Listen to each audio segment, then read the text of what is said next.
Salut à tous, c'est Axel de testmobile.fr. On est sur le stand de LG au MWC 2013 et on vous a déjà proposé une vidéo de prise en main du nouveau L3 seconde édition, le L3-2. Moi, ce que je vous propose aujourd'hui, c'est de le comparer rapidement en termes de design et rapidement au niveau de l'interface. On ne va pas rentrer dans les détails, mais surtout design et spécification avec le LG L3 première génération donc versus le LG L3 seconde génération, bien sûr. Donc côté spec, ils sont assez similaires, mais il y a quelques petites différences. Donc première chose, c'est le numéro de la version d'Android. Donc là, ici, c'est un L3 qui n'a pas changé, qui est toujours en 2.3. Je ne sais plus s'il y a eu une mise à jour depuis, mais en tout cas, dès la sortie, il était sous Android 2.3. Le LG L3 seconde édition est sous Jelly Bean. Je ne vais pas vous le montrer, mais voilà, il est sous Jelly Bean. Ensuite, au niveau de l'écran, tous les deux ont des surfaces de 3.2 pouces, même résolution, donc même densité de pixels. Et d'ailleurs, c'est un des points qu'on n'aime pas franchement sur ce terminal. Bien sûr, le prix va avec, 119 € pour cette édition-là. Je ne sais pas combien il est en ce moment celui-là, mais il doit être bien moins cher. Et voilà, on le voit au niveau de l'écran. À gauche, la première édition, à droite, la seconde édition. Il n'y a pas beaucoup de différence. On voit bien que c'est pas très net tout ça. Voilà, on voit les pixels. Bon.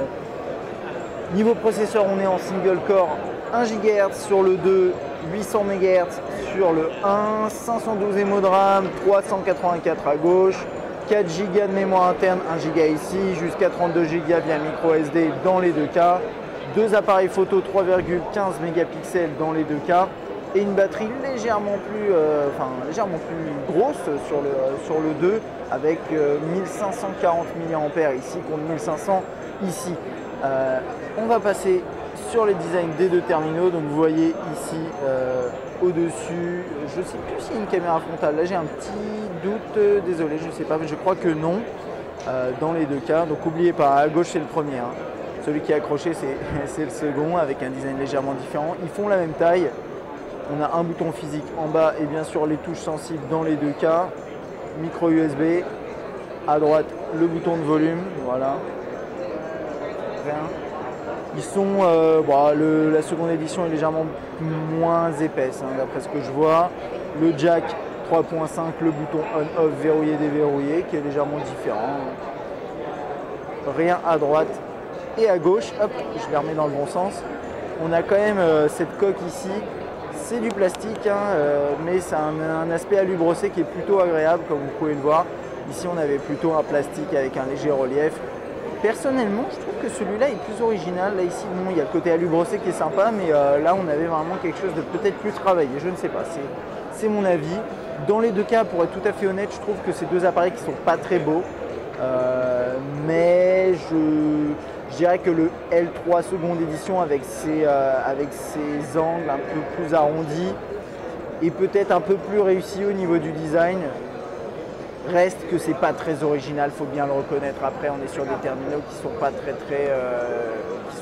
c'est du entrée de gamme, donc il faut pas trop en demander non plus. Alors, niveau interface, on a un peu plus de fonctionnalités ici avec des accès rapides à certaines fonctionnalités qu'on retrouve pas ici. Par contre ici vous avez, là ici on voit lecteur musical, mais là vous l'avez aussi, vous inquiétez pas. On a une personnalisation qui se fait de cette façon là. Là ici avec les widgets en accès dans cet endroit là. Là pour les widgets il faudra passer par le menu principal et widgets. D'ailleurs on va aller voir dans le menu principal ici, vous voyez. C'est un peu plus classique avec les catégories. Ici on a les applications et téléchargement widgets. On peut les réorganiser de cette façon là. Donc voilà. Hop, bien sûr. Ici, on a un système de multitâche assez classique. Là, on retrouve ce système un peu plus évolué avec Google Now également. Là, on a le système de thème qu'on ne retrouve pas ici. Ça, c'est une des nouveautés également sur ce terminal. Et puis, au niveau de l'interface, rapidement, voilà, on a quelque chose qui a été légèrement modifié. Une question qu'on peut se poser, et là, je n'ai pas de réponse à vous fournir, désolé, c'est est-ce que cette surcouche-là arrivera là ? Je ne sais pas, sincèrement voilà, ça c'est quelque chose que je ne sais pas, mais dans l'état, dès la sortie de la boîte, c'est deux terminaux qui ressemblent à ça, voilà, avec des interfaces légèrement différentes, légèrement retravaillées, une fluidité qui est quand même légèrement améliorée forcément avec Jelly Bean, mais finalement ces deux appareils qui sont relativement fluides malgré leurs petites spécifications. Et je pense que c'est à peu près tout ce qu'on peut dire aujourd'hui sur ces deux appareils, le L3 première édition et le L3 seconde édition à droite. Ces deux appareils qui sont pas chers, dont je ne suis pas forcément extrêmement fan, mais qui ont l'avantage d'être petit budget. Voilà, si vous avez des questions, n'hésitez pas. À bientôt.